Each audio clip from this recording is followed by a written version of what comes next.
महात्मा जी आज्ञा हो तो मैं शंका समाधान चाहती हूँ।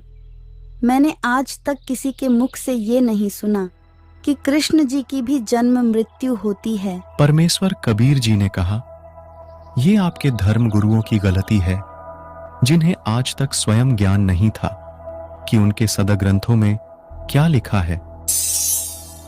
जिस रास्ते से मीराबाई कृष्ण जी के मंदिर जाती थी, उसी रास्ते में एक छोटा सा बगीचा था जिसमें कबीर साहिब सत्संग कर रहे थे। मीराबाई ने देखा, यहां पर परमात्मा की चर्चा चल रही है। परमेश्वर कबीर जी संक्षिप्त में सृष्टि रचना का ज्ञान सुनाते हुए कहते हैं, बच्चों, श्री कृष्ण जी से भी ऊपर और भी सर्वशक्तिमान परमात्मा है। जन्म और मरण तो कृष्ण जी का भी समाप्त नहीं हुआ, तो उनके पुजारियों को कैसे पूर्ण मोक्ष मिलेगा। परमेश्वर कबीर जी के मुख से ये बातें सुनकर परमात्मा के लिए भटक रही। आत्मा को नई रोशनी सी मिली। सत्संग समाप्ति के पश्चात मीराबाई कबीर साहिब के पास जाती हैं और कहती हैं, महात्मा जी आप आज्ञा दे तो मैं शंका समाधान चाहती हूँ। मैंने आज तक किसी धर्म गुरु के मुख से ये नहीं सुना कि श्री कृष्ण जी से भी ऊपर और कोई समर्थ शक्तिमान परमात्मा है। मीराबाई दौराहे पर खड़ी हो गई थीं। उन्हें समझ नहीं आ रहा था कि किनकी बातों पर विश्वास किया जाए। महात्मा जी मैं मानती हूँ कि साधु संत झूठ नहीं बोलते। मुझे पूर्ण मोक्ष की चाह है।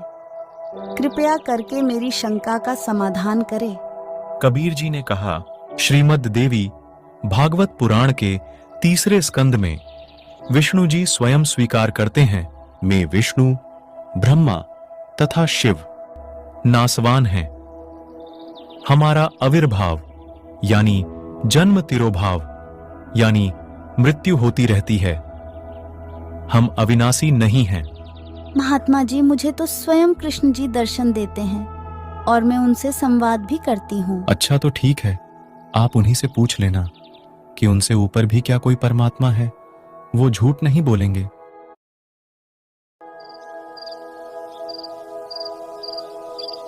मीराबाई रात्रि के समय श्री कृष्ण जी का आवाहन करती हैं। त्रिलोकीनाथ प्रकट हुए। मीराबाई ने अपनी शंका का समाधान के लिए निवेदन किया, हे प्रभु, क्या आपसे ऊपर भी कोई परमात्मा है? परमात्मा तो है, लेकिन वो किसी को दर्शन नहीं देते। हमने खूब समाधि व साधना करके देख लिया है। मीराबाई ने कृष्ण जी से फिर प्रश्न किया कि क्या आप जीव का जन्म और मरण समाप्त कर सकते हैं? श्री कृष्ण जी ने मीराबाई से कहा कि ये तो असंभव है। जीव की जितनी अवधि होती है वह उतना ही जीता है, उससे ज्यादा एक श्वास भी वह नहीं ले सकता। मीराबाई को याद आया कि बगीचे में मिले संत जी ने उन्हें बताया था कि श्री कृष्ण जी से भी ऊपर भी एक और परमात्मा है। साथ ही उन्होंने ये भी कहा था कि मेरे पास वो मंत्र हैं जिनके जाप से जीव की आयु भी बढ़ सकती है। मीराबाई ने कृष्ण जी को बताया कि उन्हें बगीचे में एक साधु मिले थे और उन्होंने बताया था कि उनके पास ऐसे मंत्र हैं जिनके जाप से साधक सदा के लिए जन्म मरण से मुक्त हो जाता है। मुझे जितना ज्ञान था मैंने आपको बता दिया। आप उन संत की शरण में जाकर अपना कल्याण कराइए।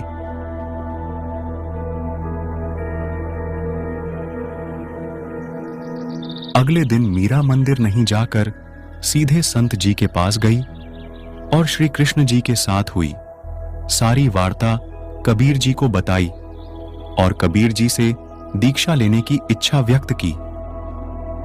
संत जी, मैं तो परमात्मा प्राप्ति के लिए निकली हूँ। मुझे तो पूर्ण मोक्ष की चाह है। कृपया करके नाम दीक्षा देकर इस दासी का कल्याण करे। वो देखो, सामने बैठे रविदास जी नाम दीक्षा देने के अधिकारी हैं। उन्हीं से विनम्रता से विनती करें और वो ही आपको दीक्षा देंगे। मीरा जी तुरंत रविदास जी के पास जाकर बोली। मीराबाई जी ने कहा, संत जी दीक्षा देकर कल्याण करें। कृपया करके नाम उपदेश दे और मेरा कल्याण करें। संत रविदास जी ने कहा, मैं चमार जाति से हूँ और आप ठाकुरों की बेटी हो। आपके समाज के लोग आपको बुरा भला कहेंगे। आप एक बार पुनः विचार करें।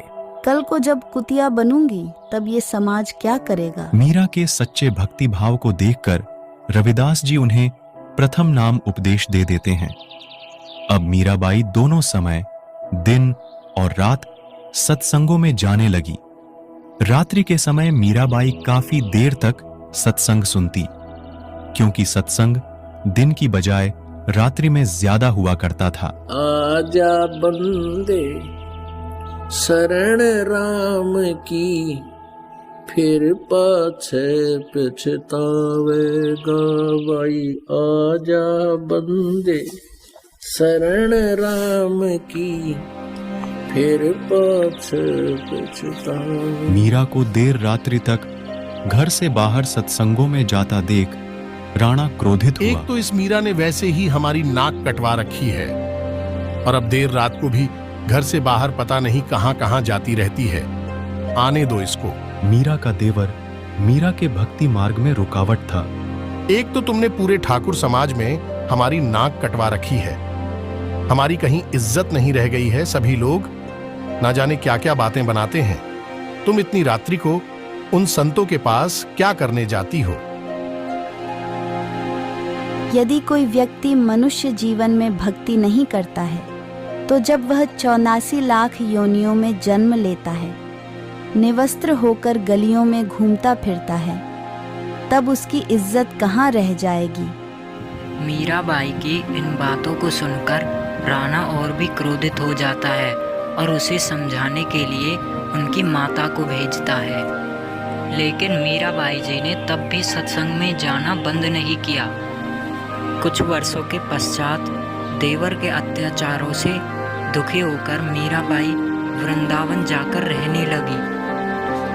वृंदावन में मीराबाई को कबीर परमात्मा एक साधु के रूप में मिले और उन्हें बताया कि अभी तो आगे की पढ़ाई शेष है, यानी कि प्रथम नाम के उपदेश से मोक्ष नहीं होगा। कबीर परमात्मा ने मीराबाई को सतनाम दिया। फिर मीराबाई को कबीर परमात्मा ने वही रूप दिखाया जिसमें वह रविदास जी के साथ उन्हें मिले थे।